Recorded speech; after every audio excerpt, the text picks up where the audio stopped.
So, we all know that feeling, right? That frustrating sense of being completely stuck, even when you really want to get things done.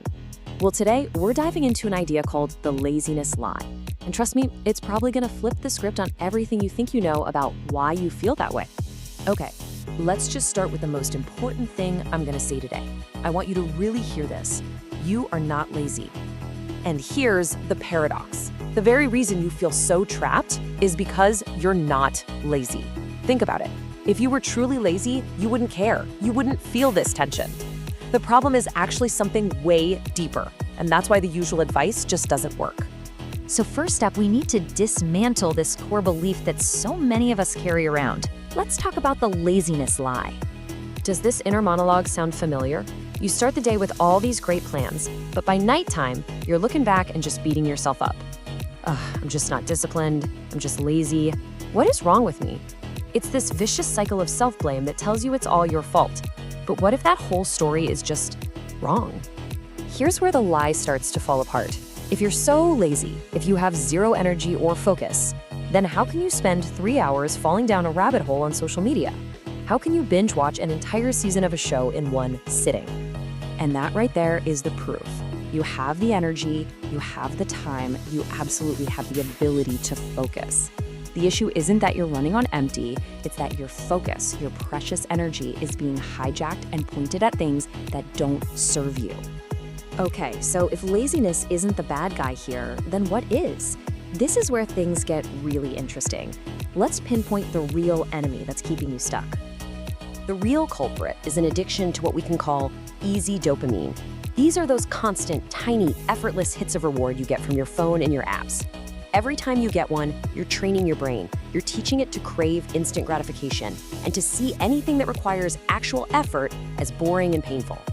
And here are the usual suspects, right? Every single time you check your phone, scroll through a feed, watch one of those short, catchy videos, or refresh your notifications, you're giving your brain a little treat. It feels good for a second, but what it's really doing is killing your ability to do the hard stuff that actually matters.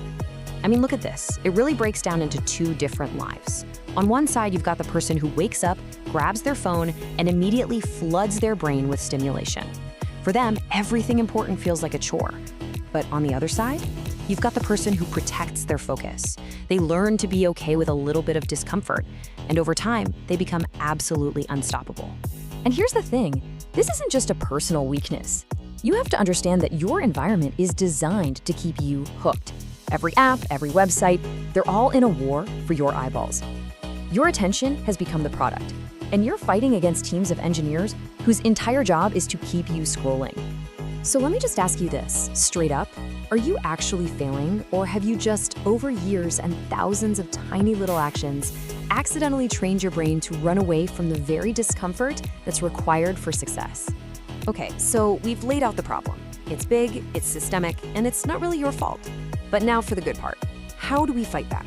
Let's get into the practical, step-by-step process for reclaiming control. All right, here's the 4-part game plan. Step 1, control your inputs. You have to make wasting time harder. Delete the apps, turn off the notifications, create some friction. Step 2, rebuild your baseline. This means you have to get comfortable with being bored again.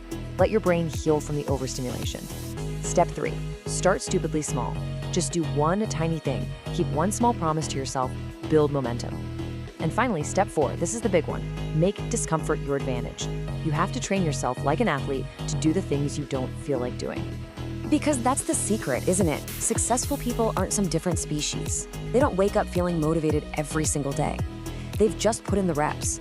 They've trained themselves to execute even when they don't feel like it, until it just becomes who they are. All right, let's bring it all home in this final section. We've seen the problem, we've outlined the solution. Now let's talk about what's actually at stake. And this is the harsh truth. If you don't actively work to break this cycle, it won't just magically fix itself. In 5 years, you're gonna be in the exact same place, with the same frustrations, wondering where the time went. Not because you're lazy, but because the root cause was never dealt with. So if you remember only one thing from this whole explainer, let it be this: stop waiting to feel motivated. Motivation is a feeling, it comes and goes. The real game is about building the skill of control. Control over your attention, control over your actions, and control over your environment. So, I'll leave you with this. Your attention is literally the raw material you use to build your future. Whatever you point it at is what your life becomes. So the only real question left to ask is, who's in control? Is it you, or is it the algorithm?